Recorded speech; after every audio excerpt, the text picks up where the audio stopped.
Hello, friends. Welcome to the Sober Bartender podcast, the show where we recover from life. I'm your host, Brandi Kelly. Today, I want to talk about forgiving without an apology. This is the Sober Summer series, so I'm just doing short little mini episodes to cover topics to kind of stay connected with you and give you some food for thought as you enjoy your fun in the sun. So I want to talk about what it means to forgive, and also apologies versus amends, and the impact that those can have on our recovery and on our life. And I feel like this topic applies to not just people that are in recovery, that are dealing with drugs and alcohol use disorders, but just in general, we all have been in situations where we either needed to apologize or we expected an apology. I don't know if we've talked a lot about expectations, but expectations are the easiest way to get a resentment. They're the easiest way to upset yourself.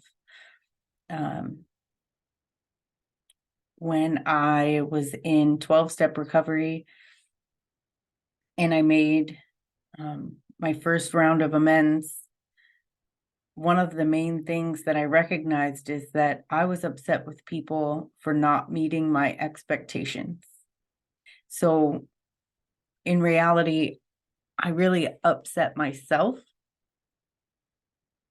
by expecting people to be better, more different, more involved, more informed, more aware, more compassionate.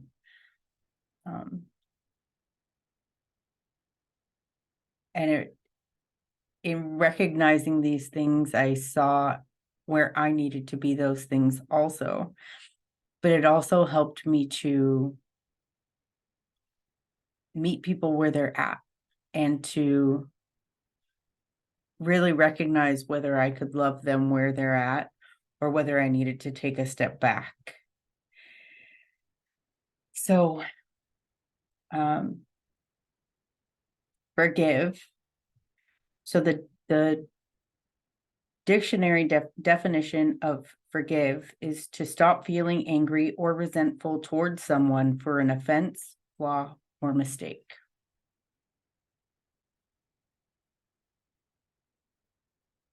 So that's a tough one, because I feel like we're driven by our resentments and by our justifications in those resentments. It's really easy to get caught up in that. I know in doing an inventory of my life, there were a lot of people that did harm me and that did me wrong, that did me harm. But what I wasn't so quick to look at was the harm that I did. And I have talked quite a bit about that in previous episodes. When I was in my drinking and using and running and gunning, I wasn't really aware. I didn't understand why other people didn't want me around or why they were upset by the way I was living my life. My mindset was kind of like, how is this harming you? Like, this is my life. You just worry about yourself. And so I would get these resentments because people, didn't want me around or didn't, make an effort to be in my life. And it wasn't until I took a long, hard look that I saw that I pushed a lot of people away. I made a lot of assumptions. I made a lot of judgments. And so before I could really forgive anyone for my perceived harm that they did, I had to forgive myself. I had to stop feeling angry or resentful towards myself for my offenses, flaws, and mistakes. And I couldn't forgive myself for those things until I was willing to own them, until I was willing to acknowledge them and take ownership fully and say, I absolutely did this. And so I also looked up the definition of apology. An apology is a regretful acknowledgement of an offense or failure. So a lot of us want an apology before we're willing to forgive. And so the apology doesn't really fix anything. It's a regretful acknowledgement. So we want people to acknowledge. We want people to own their things. But how do we forgive them if they're not willing to see that they even did it? I feel like it goes back to acknowledging our own things, seeing how we were doing harm without even realizing it. Recognizing that we didn't meet other people's expectations because the people in our lives didn't necessarily, they didn't have the expectation of us being addicted or, falling down the cycle that addicted people do. And if you take that out, I mean, it's still, we're highly capable of causing harm and disappointing other people just in following our own wants and desires. So in recovery, we practice compassion, and that compassion needs to be for ourselves and also for other people, to realize that everybody is where they're at. Everybody is doing their best.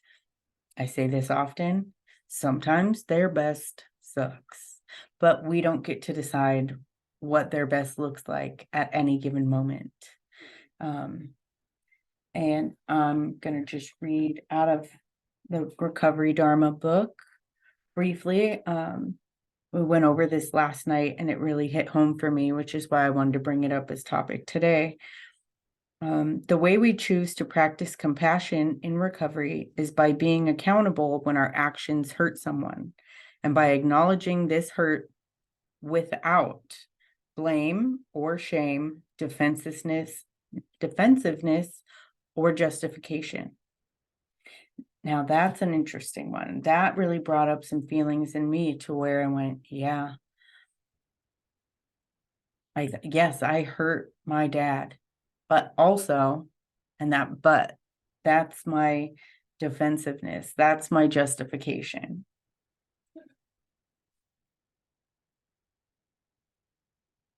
And I can appreciate it. It's kind of an automatic thing to where I just automatically can come up with my reason why, my excuse. I'm sorry, but, and those excuses don't do me any favors, and they don't express my regret or my willingness to do something different. So I also looked up the definition of amend, because in recovery, we do make amends, and it's not an apology. If you are if you're in recovery, you've probably experienced giving and receiving amends. To amend means to make changes in order to make something fairer, more accurate, or up to date. So my previous sponsor used to tell me, think about mending a fence.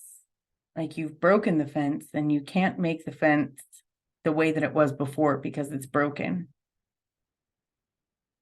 But you can make changes in order to make it fairer, more accurate, or more up to date. So you try to improve upon the way it was before. So when you're going to someone with an amends, there's important things to keep in mind.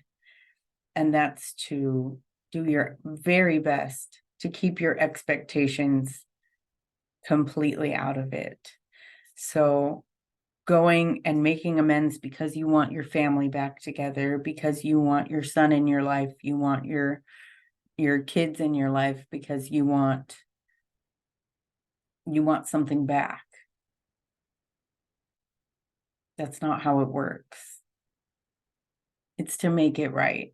It's to acknowledge regretfully the harm that you did and also giving yourself compassion and giving the other person compassion, because we don't get to decide whether they are justified in being hurt. We don't get to decide how our actions impact others.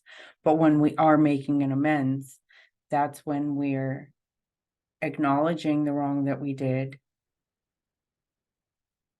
And that's the apology, but the amends is making it right, is the right action. It's not continuing to engage in the same behavior. It's showing changed behavior and changed direction. So the whole forgiveness without an apology is really interesting. I really felt, for so much of my life, I felt so wronged. Like the partners that left me, I just felt devastated, and I felt like it was their doing. I felt like it was their fault. And I couldn't see any of my part. I couldn't see, the part that I played in my own suffering, because I was so busy being wrapped up in being a victim. So I didn't necessarily go in and rationalize or justify their behavior, but I did just look at my own behavior, my own choice to suffer, my own choice to stay engaged in situations that were not serving me and weren't serving them. I couldn't see how much I was harming the other people because I was clinging to, my pain and my expectations and my wants and needs and desires. And it was one of the most freeing things that led me to forgive myself, was by forgiving other people without an apology. And I did that in the process of making amends. It was letting other people off the hook for what I thought that they should be, or where I thought they should be, or who I thought they should be or could be, or letting everybody else off the hook and not expecting them to do what I think is right or what I know is right, to not take the path that I see is best for them. Just meeting them where they're at and offering loving kindness, compassion, my experience, my belief in them.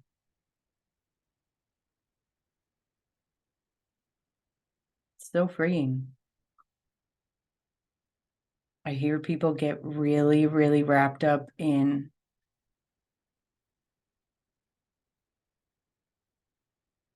just that expectation that I'm acknowledging my things, I'm making amends, I'm forgiving, now you go. That's not how it works. Just like recovery is an individual, personal process, so is forgiveness. And I know people out there that can't forgive themselves. I encourage you to start. I think of where I was at when I made those choices. I think me now looks back at those situations and those choices where I did that harm or where I felt that hurt. And I love that version of me. I see her fighting.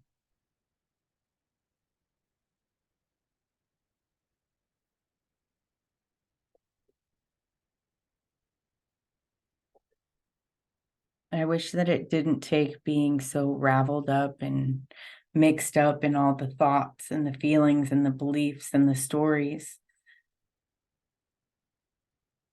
to get to the other side. But for me, it did. The pain propelled me to where I'm at now. And if I would have read about this stuff, or if somebody would have tried to explain this stuff to me without me having gone through it, I wouldn't get it. But having experienced initially the victimhood and the rationalization and justification of my actions, and the lack of accountability that my actions and choices did in fact impact others, to reaching a point where I was so sick and tired of my own bullshit, my own mess, that I had to do something different, to acknowledging, the part that I played in my suffering and in the harm that I caused to others in the midst of my suffering, and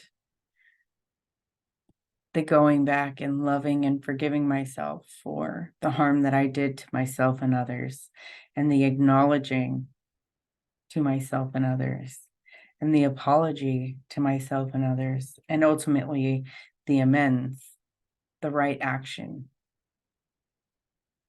that I make to myself and others. And I don't do it perfect.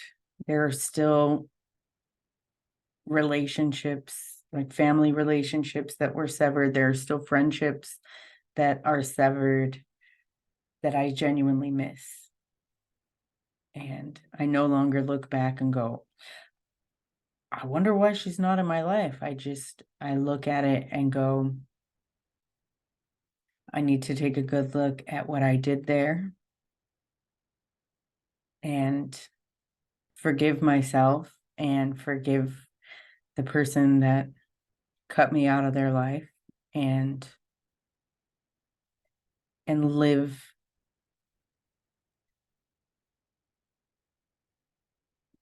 the right action, live as the person that I want to show up as, live as the person that forgives. Like, if I want forgiveness, I need to be forgiving. If I want forgiveness, I have to give it to myself, because I can't expect anyone to give me what I need. And I can tell you that forgiving yourself has a far greater impact than any forgiveness that you'll get from anyone else. Because if you're sitting around waiting for someone to give you that green light to love yourself or to be okay, you could be waiting a long while. And then your happiness and your okayness is in somebody else's hands. And I'm not saying that there aren't people that you can absolutely trust, because I know for a fact that there are people that I can trust to love me and to hold me and to be with me through good, bad, and everything in between. But I also know that I need to give those things to myself first, so that I am willing to accept them from other people. And I need to give them to myself so that I'm okay when other people are busy, when other people are struggling.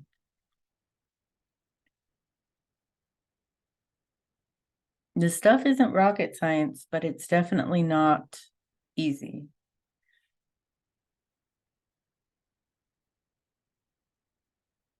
And it's not anything that I could have learned any other way. Like I said, I couldn't just read it in a book and get it.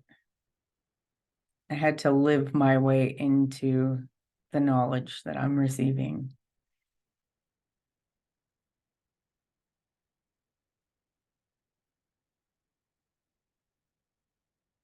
I have been um, kind of struggling with back pain. I threw my back out on Thursday, and just there's some stress, some heavy stress going on in my life, and my stress does manifest in my lower back. It does this repeatedly, time after time. I never see it coming, and I really don't do what's necessary to take care of it. This time is different. This time I went to a chiropractor. This time I've done stretches and icing and Epsom salt baths and everything. I'm utilizing the resources available so that I can function and not just be laid up with a hurt back. But I still struggle with the limited mobility, and I struggle with the limited focus when I'm in pain. And I think that that's something that I don't necessarily touch on very often on the podcast. When you are experiencing pain, focus is nearly impossible. It's hard to connect. It's hard to listen. It's hard to have compassion. It's hard to absorb. So I just want to give you and myself permission to be where I'm at, to be where you're at. It's okay if you can't do all the things while you're doing this one thing. If the pain takes precedence, sometimes you just gotta let it, while also doing what you can to utilize your resources. I've always just let it hurt and then been frustrated with myself because I couldn't pick up the house, or because I couldn't, go for a walk, or, today I wanted to go and learn how to golf since I work at a golf course and I get free golf. And my husband had to remind me that that will be the opposite of helpful for my back. So just give yourself some grace. Give yourself some permission to be where you're at instead of fighting where you're at or punishing yourself for where you're at. Rest is part of the recipe.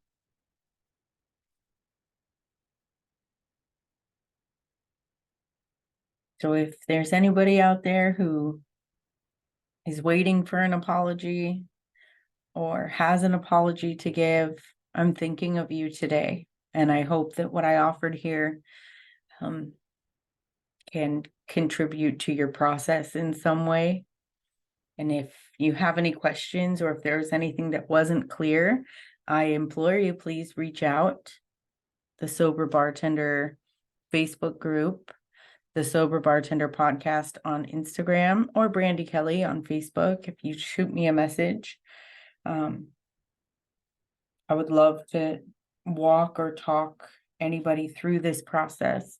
It was one of the most freeing experiences that I've ever experienced. And it was tapping into part of myself, a source energy, that inner being, that higher self, that made it possible to do these things.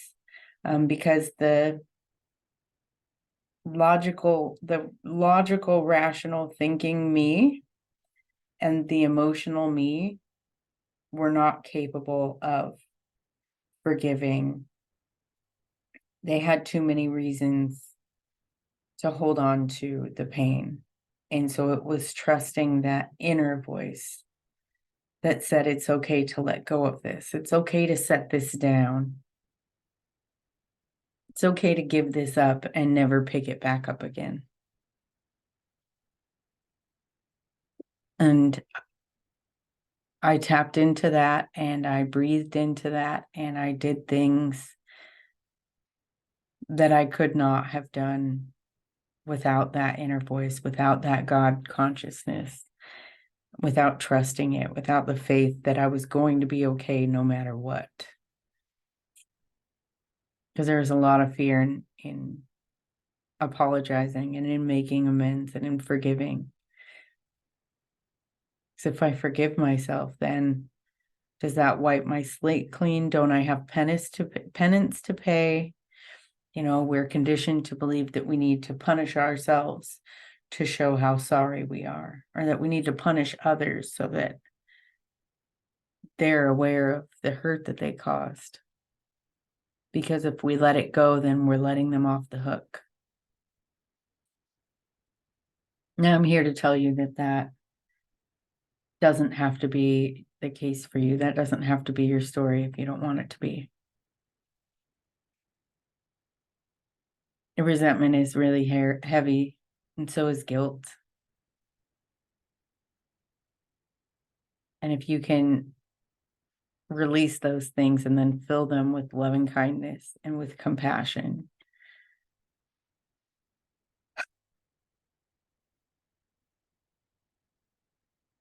you'll be a little bit freer.